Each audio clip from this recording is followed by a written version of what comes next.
मला त्यांनी येऊन सगळ्या गोष्टी सांगितल्या आता इथे. प्रश्न असा आहे की अजित पवार गेल्यानंतर अनेक संशयाची भूतं ही अजूनही फिरतायत त्या सगळ्या गोष्टीच्या अपघाताच्या मागे. मध्यंतरी मी कोणाशी तरी बोललो होतो की अपघात हा धोक्याने झाला का धोक्याने झाला हे अजूनपर्यंत महाराष्ट्राला समजत नाहीये. आणि अशा सगळ्या परिस्थितीमध्ये त्यांनी मला येऊन सगळ्या त्या टेक्निकल गोष्टी सांगितल्या ज्या त्यांनी पत्रकार परिषदेमध्ये पण सांगितल्या होत्या. मला त्या सगळ्या त्यांच्या बोलण्यातनं मला फक्त एकच गोष्ट जाणवली आणि ती म्हणजे त्यांनी 3 ठिकाणी एफआयआर करण्याचा प्रयत्न केला आणि 3 ठिकाणी एफआयआर करण्याचा प्रयत्न केल्यानंतर 3ही ठिकाणी सरकारकडनं एफआयआर घेतले गेले नाहीत. म्हणजे त्या पोलीस स्टेशनला सांगितलं गेलं की ते एफआयआर घ्यायची नाही.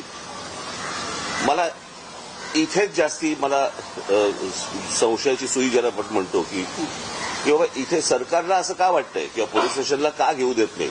म्हणजे ज्यावेळेला ते मरीन ड्राईव्हवरती गेले त्या पोलीस स्टेशनला गेल्यानंतर तिथे तिथले जे कोणी अधिकारी होते ते त्यांचा एफआयआर लिहून घेत होते, टाईप करत होते आणि टाईप करत असताना इतक्या डीसीपी आले तिथले आणि त्यांनी सांगितलं की नाही एफआयआर लिहून नाही घ्यायचा म्हणून. तर हे कशासाठी आहे मला असं वाटतं याची उत्तरं जर समजा काही नसेल तो निव्वळ अपघात असेल, जर तो घातपात नसेल, पण जर समजा त्यांच्या घरच्यांनाच कोणाला तरी जर समजा त्याबद्दल जर समजा काही संशय असेल किंवा चौकशी नीट व्हावी यासाठीचा तो समजा एफआयआर त्यांनी जर त्यांना करायचा असेल तर त्याला अडथळे सरकारकडनं का आणले जात आहेत. आज सुनेत्राबाई तिकडे बसलेले आहेत, उपमुख्यमंत्री म्हणून बसलेले आहेत. मला असं वाटतं त्यांनी पण या गोष्टींचा विचार केला पाहिजे कारण त्यांचेच ते पती होते आणि त्यांच्याच पतीच्या अपघाताबद्दलचा हा एफआयआर आहे आणि सरकारकडनं असा दबाव येतो की तुम्ही एफआयआर घेऊ नका. मला यातलं काही राजकारण मला काही माहिती नाही की नक्की काय चालू आहे ते, पण एफआयआर करताना ज्या वेळेला अडथळे आणले जातात म्हणजे ज्या राज्यामध्ये सांगितलं गेलं की तुम्ही कोणीही एफआयआर नोंदवू शकता आणि नोंदवू शकता म्हटल्यानंतर जर समजा एफआयआर नोंदवायला गेलेल्या माणसाला जर तुम्ही अडथळे आणत असाल तर काही काळबेरं आहे का याच्या मागे असा संशय निर्माण होतोच ना. आणि मला असं वाटतं हे सरकारच संशय निर्माण करते. जर समजा त्यांना काही त्यांचं म्हणणं मांडायचं असेल, त्यांना जर एफआयआर नोंदवायचं असेल आणि चौकशी त्या पद्धतीने व्हावी अशी जर त्यांची अपेक्षा असेल ती यात गैर काय. आणि म्हणून मला असं वाटतं की ह्या गोष्टीकडे जास्ती गांभीर्याने पाहिलं पाहिजे आणि मला असं वाटतं सरकारने या गोष्टींची उत्तरं त्यांना दिली पाहिजे. सोबतच सीबीआय आणि सीआयडीची चौकशी तेही कुठपर्यंत आले अजून सीबीआय चौकशी जी आहे मला असं वाटतं तर ब्लॅक बॉक्सचं पण अजूनपर्यंत काही कळलेलं नाही काय झालं आणि काय नाही ते. म्हणजे किती विमान कितीही डिस्ट्रॉय झालं तरी ब्लॅक बॉक्स हा कधी डिस्ट्रॉय होत नसतो.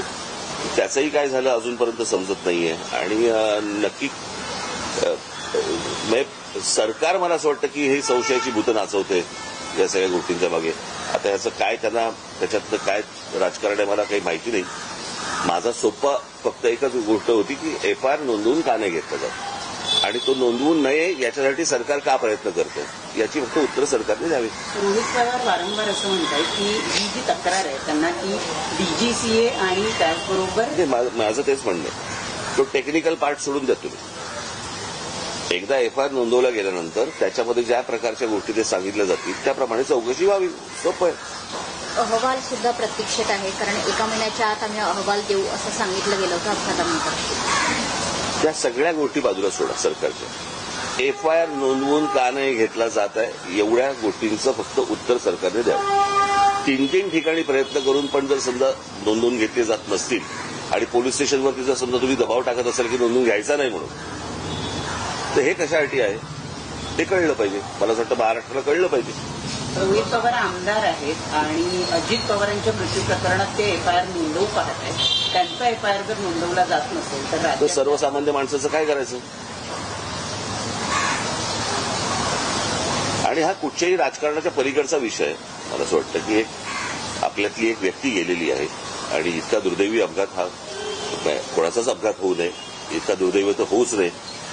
आणि अशा सगळ्या परिस्थितीमध्ये जर समजा काही गोष्टी जर त्रुटी असतील त्या त्रुटी जर समजा एफआयआरमध्ये मांडायच्या असतील तो मांडला दिला जात नाही. मला असं वाटतं की हे काहीतरी आपण कुठेतरी भलत्या लेवलला महाराष्ट्र आपण घेऊन चाललेलो आहे एवढंच फक्त यातनं अजून काही दिसत नाही.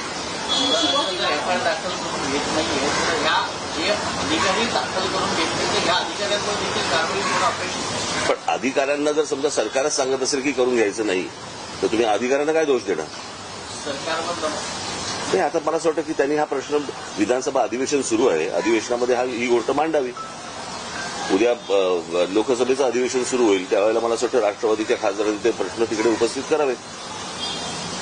मला एवढंच फक्त परत सरते शेवटी म्हणायचं, सरकारी दबावामुळे एफआयआर जर नोंदवला जात नसेल तेही अजित पवारांसारख्या व्यक्तीसाठी, तर याच्यात काय नेमकं काळभेद आहे ते मला असं वाटतं सरकारला सांगावं तर लागेलच निश्चित.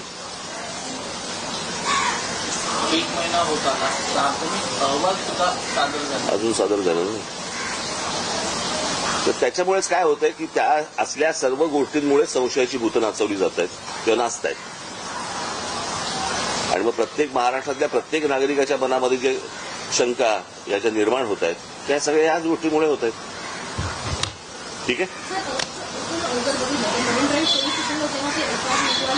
त्यावेळेस त्यांना सांगितलं की बारामतीमध्ये ही गोष्ट घडलेली आहे आणि ज्या ठिकाणी ज्या हद्दीमध्ये खरं तर ही गोष्ट घडते तिकडे एफआयआर नोंदवला जातो. त्या ठिकाणी जेव्हा एफआयआर नोंदवायला गेले तिकडेही टोलवाटोलवी केली. मी तेच बोलतोय ना, मला असं वाटतं 3 ठिकाणी त्यांनी केलं प्रयत्न, 3 ठिकाणी प्रयत्न केला आणि 3 ठिकाणी जर समजा नकार दिला जात असेल तर मला असं वाटतं की त्या काय शासकीय ती जी काही यंत्रणा आहे त्या यंत्रणेवरती दबाव आहे. आणि त्यातल्या सगळ्यात महत्वाचं म्हणजे या गोष्टींबद्दल सुनेत्रा वहिनी बोलल्या पाहिजे. मुख्यमंत्री तर बोललेच पाहिजे पण सुनेत्रा वहिनी देखील बोलल्या पाहिजे. त्यांनी मुख्यमंत्र्यांना भेटून सीबीआय चौकशीची मागणी केली. मुख्यमंत्र्यांनी निवेदन करताना हे सांगितले विधानसभेत सीबीआय चौकशीची मागणी करतो. सीबीआय चौकशा वगैरे त्या सगळ्या होत राहतील. एक एफआयआर आहे ना फक्त, त्या एफआयआरला सरकार का घाबरतं? रोहित पवारांनी मांडलेले तुम्हाला ते मी ऐकले होते ना, त्यांची ज्यावेळेला प्रेस कॉन्फरन्स घेतली त्यावेळेला ते आपण मुद्दे मांडले होते, मी सांगितले होते, मी ऐकले होते. टेक्निकल मला असं वाटतं ते बोलू शकतात जास्त. ठीक आहे.